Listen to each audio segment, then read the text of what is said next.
What is up? Welcome back to another video. Today I wanted to talk about how you can track your progress. So with my 6-week shred launching, I think it's really important to talk about this. I also wanted to touch on why I don't like body fat percentage kind of scales and measurements, as well as the BMI for measuring progress. I often get DMs and emails from people saying things like, oh, you know, I've been working really hard, but I went to get a body scan today and it told me that I've gone up 3% body fat and down 2% muscle. Or it'll be something like, oh, you know, I thought I was doing really well. My clothes were fitting me better. I have more energy. I'm making healthier choices. But the scales actually said that my fat percentage went up. And very similar things to this. So first of all, I want to talk about body fat percentage type measures. Honestly, they do not matter. I'll pop up a little picture here of what the estimated females body fat percentage is and what the estimated males is. And I mean, you can use that as a rough guide. I think that's a really good way for you to be like, oh, you know, I kind of fit into that percentage if you wanted to, just to give you an idea of if your goal should be to work on body recomposition, fat loss, or building muscle. So for women, we're in a really good point between 18 to 24% to really build muscle, which is great, but it really actually comes down to how you feel and how you feel you look when it comes to your fat loss journey or your building muscle journey. The actual numbers don't really matter, and many scales are not even relevant. The only time I actually use body fat percentage is with my scale. If I'm on a comp prep and I see it coming down, I know like, oh, you know, it's coming down. So in comparison to where I was 15 weeks ago, it's come down. Hooray. You know, it's just data. It doesn't really matter. It's just like the scales. When you weigh in, the actual number doesn't really matter. But if you have a lot of weight to lose and you're seeing the scales come down, then that's a good sign that you are on the right track. So please do not let the percentages of body fat or muscle mass really determine how you feel about your fitness journey.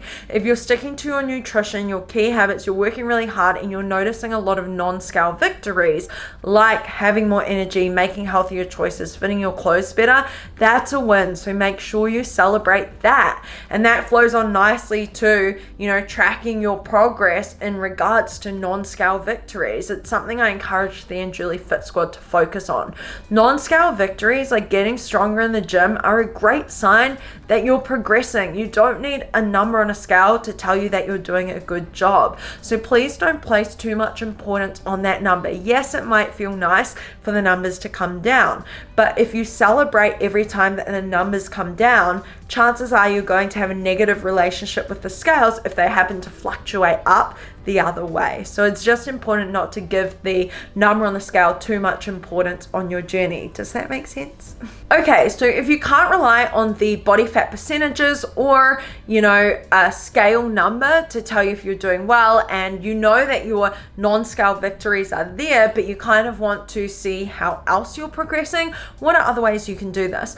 Taking measurements around your waist, your hips, so around the widest part of your butt, your arms, your thigh, your chest even, can be great ways to track progress, because often, you know, for people when they're on their fitness journey, they might notice that they feel like their clothes are fitting better, but the scale's staying the same. And when they take the measurements, they're noticing big differences around their waist or their hips or their chest and things like that. So taking actual measurements can really be great. But my personal favorite way to track progress is progress photos. If you've seen my Instagrams, you'll know that I'm a fan of taking progress photos. I honestly wish I took more when I started. I know how daunting it can be to take those first photos, but it's just so amazing to look back. And one day you will look back and be so proud of yourself and how far you've come if you continue on the journey that you're on. So progress photo, what's the deal with them? How to take them? First of all, I want to say, don't be taking them at the end of the day after you've had a full day of food and drink. It's just not relevant. Everyone bloats after a full day of eating and drinking. So progress photos, first thing in the morning on an empty stomach. Try and do it in the same lighting, whether it's in the kitchen or in your bedroom. Try and use the same kind of setup. I use my phone on self-timer. I set it up on the bench in the kitchen and I'll point it towards me, set up on self-timer using the back camera so that it's better quality. I make sure that I wear the same outfit each time, whether it's a bikini or shorts and a sports bra, whatever you feel most confident in and comfortable in. it's really important that you try not to just wear like a t-shirt and track pants. You can't tell your progress from that.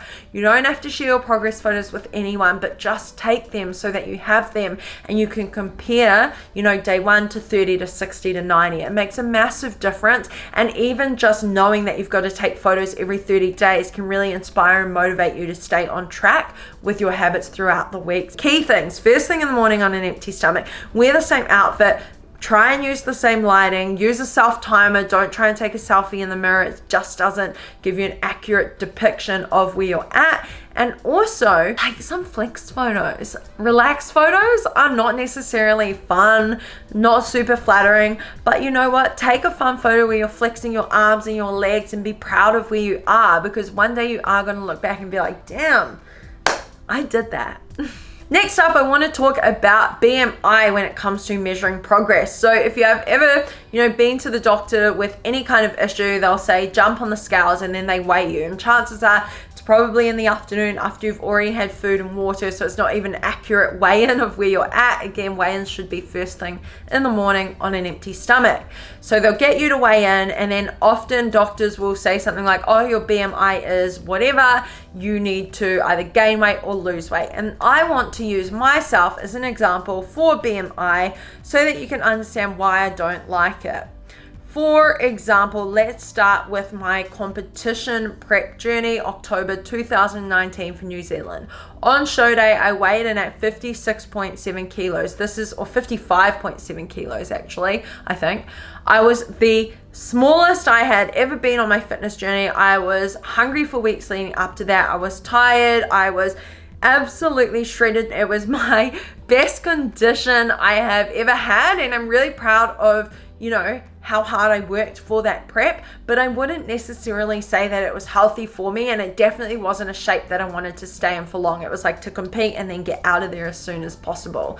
So based on my height and weight, if you were to calculate my BMI, it would put me in the healthy range, but I actually do not believe that that is healthy for me. That's just an example of how I don't think it's necessarily relevant to me at that point in time. And then if you were to look at me right now and you do it all, I'd be pushing up, I think, towards about the middle range of healthy. So my current shape right now would be about the middle range of a healthy weight, and I do think I'm really healthy, strong, happy, confident. I feel really good right now, so I'd be fine to say that this is a really healthy shape for me that I can sustain year round.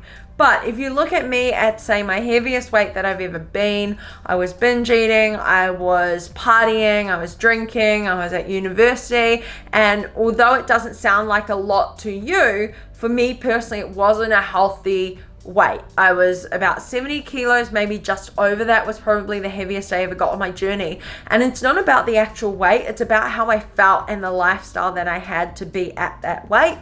And so if I looked at the BMI chart, it would still say that I was in a healthy range, maybe the top range of the healthy, but still not necessarily, unhealthy. And a BMI number just doesn't tell you how you feel. It doesn't determine whether you're healthy or not. If you are someone that's really fit and active and you have a lot of muscle, so you weigh more, sometimes it'll say that your class is overweight when you're really not. And I don't want you to let numbers really get you down on your journey, and I think it does for a lot of people. If you reflect on your daily habits, your daily lifestyle, how you feel from the inside out, you define what healthy is. You can choose what you think feels good to you, what you think healthy looks like to you, because at the end of the day, healthy looks different on everyone. And some people might look at me on stage in 2019 and think, wow, she looks so fit, healthy and strong, but I didn't have my cycle, I was really hungry, I wasn't as strong as I usually am,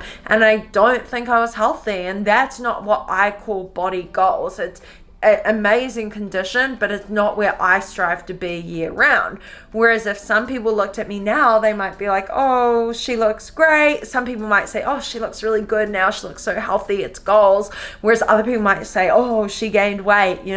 You can never please everyone on your fitness journey, just like you can never please everyone in life. So stop trying to please other people in general, but also stop letting the numbers on scales and BMIs and percentages and things like that determine your worth or determine how you feel about yourself, because at the end of the day, it's your body, it's your life, and it's your goals. So do whatever makes you feel best and be proud of the decisions that you make each day.